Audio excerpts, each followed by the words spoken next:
यहां अटल बिहारी वाजपेयी जी के कुछ ऐतिहासिक और प्रेरणादायक भाषणों के अंश दिए गए हैं, जो उन्होंने हिंदी में दिए थे और जिन्होंने पूरे राष्ट्र को प्रेरित किया।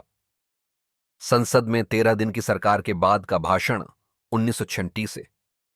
प्रसंग: बहुमत सिद्ध न कर पाने पर 13 दिन में इस्तीफा देने से पहले संसद में दिया गया ऐतिहासिक भाषण।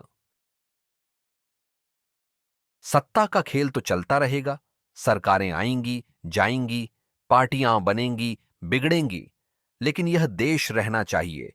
इस देश का लोकतंत्र अमर रहना चाहिए।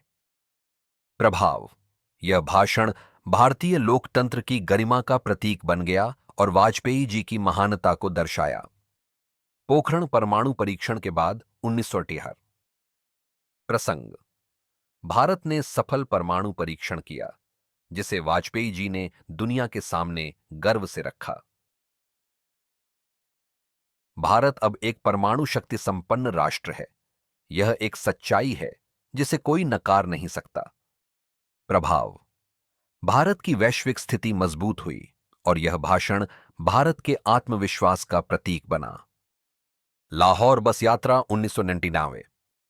प्रसंग: भारत पाकिस्तान संबंध सुधारने के उद्देश्य से लाहौर की ऐतिहासिक यात्रा। दोस्त बदले जा सकते हैं, लेकिन पड़ोसी नहीं।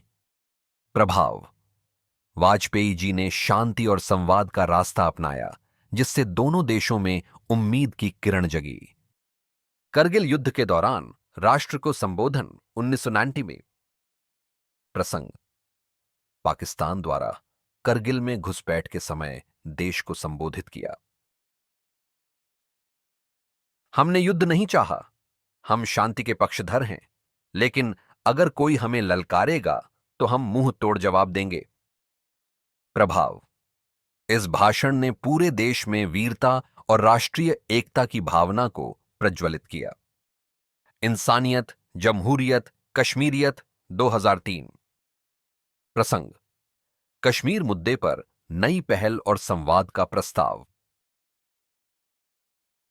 हम कश्मीर पर बातचीत के लिए तैयार हैं, इंसानियत के दायरे में रहकर। प्रभाव: यह वाक्य आज भी कश्मीर नीति का आधार माना जाता है और वाजपेयी जी की उदार सोच को दर्शाता है। संसद में विदाई भाषण 2004। प्रसंग: चुनाव हारने के बाद अंतिम बार संसद में बोलते हुए।